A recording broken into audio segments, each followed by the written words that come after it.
السلام عليكم ورحمة الله وبركاته. ازيكم حبايبي؟ عاملين ايه؟ يا رب ان شاء الله تكونوا في افضل حال، والايام الجاية ان شاء الله تكون خير وسعادة على اصحاب برج القوس في كل العالم كله. اصحاب برج القوس ان شاء الله النهاردة بامر الله هنشوف مع بعض التوقعات، اتمنى انها تكون توقعات خفيفة وفي نفس الوقت تكون ايجابية بامر الله. قبل ما نبدأ اي شيء هنسمي الله، هنقول بسم الله الرحمن الرحيم، وهنقول اللهم صل وسلم وبارك على سيدنا محمد عليه الصلاة وأفضل السلام.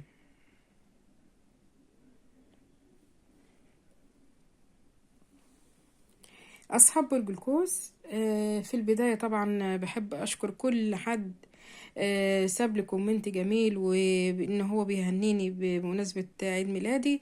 بشكركم جدا جدا، وانتوا طبعا اصحابي وحبايبي ومتابعين طبعا للقناة من فترة، واي حد بيدعم قناتي انا بشكره جدا جدا، ولكم يعني جزيل الشكر مني. كل سنة وانتوا طيبين يا حبايب قلبي. ان شاء الله الايام اللي جاية تكون احسن وافضل بكتير جدا جدا من اللي فاتت.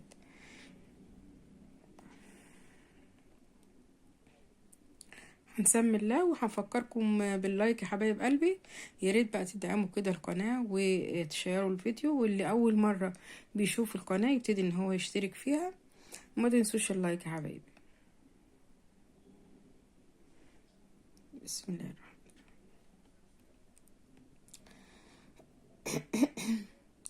بصوا أصحاب برج القوس، في يعني أنا شايفة إن في مبنى يعني كبير ضخم كده، هو ممكن يكون هيئة حكومية، محكمة، يعني يكون حاجة من الحاجات ديت.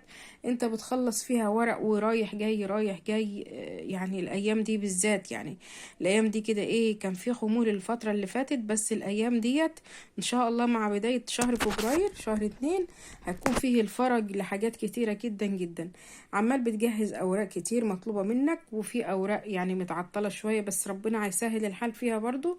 المهم ان انت يعني عندك اجراءات كتيرة بتسعى عليها.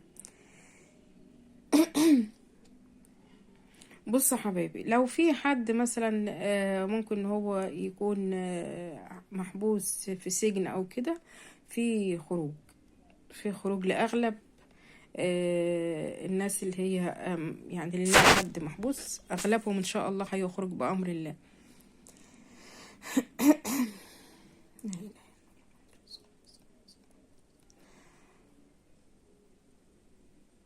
الشريك، بالنسبة للشريك، الشريك راضي عنك. يلا افرح بقى يا برج القوس. الشريك راضي عنك وبيحبك زي عينيه، انت كمان بتحبه جدا جدا. وناوي كمان ان انت تسعد قلبه وتفرح قلبه، هتجيب له هدية، انت بقى اللي هتجيب هدية للشريك. في مغامرة كده، في مغامرة انت هتقوم بيها مع حد غالي على قلبك، بتحبه، بتحب تقعد معاه، بتحب تقضي فترات كتيرة معاه. في مغامرة، يعني ايه، انتوا بقى يعني ممكن بقى ان انتوا هتطلعوا رحلة مع بعض، رحلة سفاري، رحلة مثلا في الشمال القطبي. يعني بصوا، هي رحلة غريبة، هي رحلة غريبة بس انت ناوي عليها يعني. بتعاتب نفسك ومتردد في شيء، انت بتعاتب نفسك بقالك فترة ومتردد في شيء. احنا عارفين لما اصحاب برج القوس بقى بيقعدوا ايه، ويقعدوا مع نفسهم كده بقى ويعاتبوا نفسهم، بيحسوا بالذنب، بيحسوا ان هم مقصرين، بيحسوا ان هم لا هم مش كده، ولازم طبعا ان هم يعيدوا بقى حساباتهم ويشوفوا مين اللي زعلان. آه لو انت مزعل حد، لو انت حاسس ان في حد مزعلك، يعني المهم ان انت هتقعد مع نفسك قاعدة كده طويلة شوية، وهتبتدي ان انت ايه، تعاتب نفسك شوية. إيه، في ذكريات كمان بتلحقك الفترة دي، ذكريات كتيرة كده. كانت سايبة علامات، مش علامة واحدة، كانت علامات في حياتك. ويعني بتقعد مع نفسك وتفتكر كده بعض الأشخاص المقربين كانوا إلى قلبك. نفسك نفسك امرأة برج القوس نفسها في حمل. بصوا، هقول لكم على حاجة، بس ركزوا معايا شوية كده.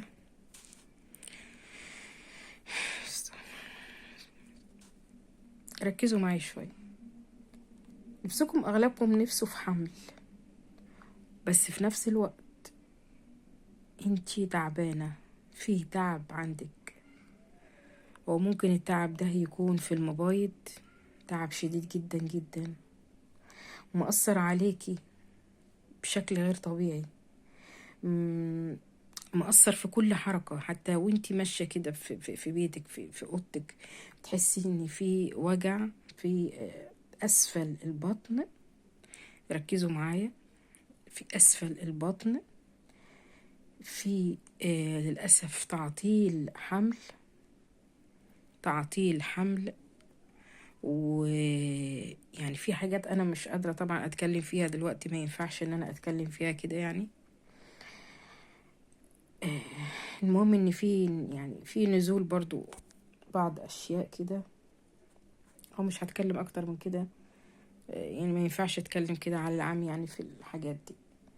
المهم لازم تشوفوا نفسكم حد متمكن يا جماعة، حد متمكن.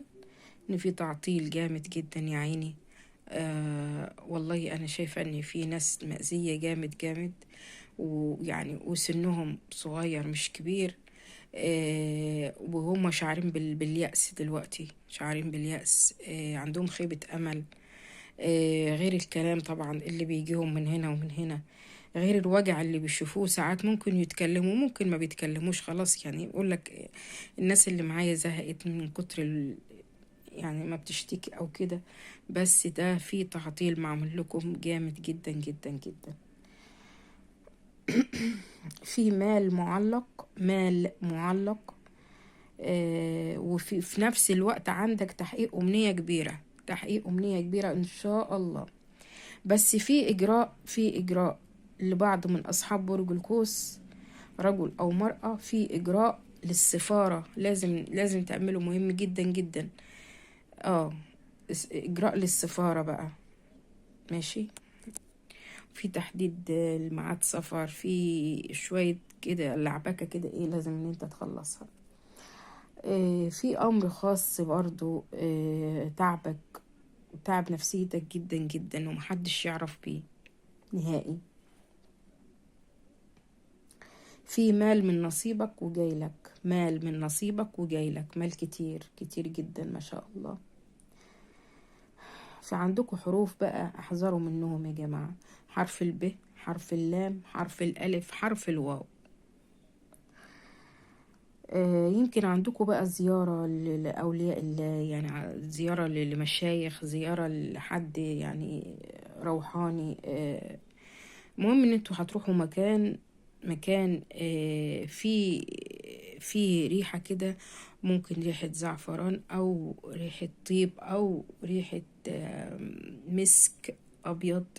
مهم فيه ريحة انتوا يعني هتستشعروها، هتحسوا براحة نفسية. نادر شيء بس لسه يعني ما حصلش الشيء ده علشان انت تخرج النادر ده، يعني نادر معلق. بالنسبة لرجل برج القوس يا جماعة، انت نفسك في زوجة تفهمك، تحبك، تكونوا متفاهمين. يعني فيها مواصفات كتيرة كتيرة انت محتاجها، فإن شاء الله هتلاقيها. بس على شهر مارس، شهر 3، في أواخر شهر مارس بأمر الله، وهتعقد يعني هيبقى أمر إن شاء الله، هيبقى فيه كلام نهائي يعني بأمر الله. في عندك سفر خلال 40 يوم، خلال 40 يوم. انت انسان عفوي جدا، طيب، متسامح مع نفسك، طيب جدا جدا، مش بتحب تزعل حد، ولكن لو حد زعلك بتبقى يعني كاره الدنيا وما فيها. أصحاب برج القوس بحبكم جدا جدا، أتمنى منكم اللايك، دعم القناة. في متابعين كتيرة جدا أنا بحبهم، و بيكتبوا لي كومنتات جميلة، وأنا بعزكم جدا جدا كلكم، بحبكم جدا جدا حبايبي. متنسوش اللايك والاشتراك في القناة.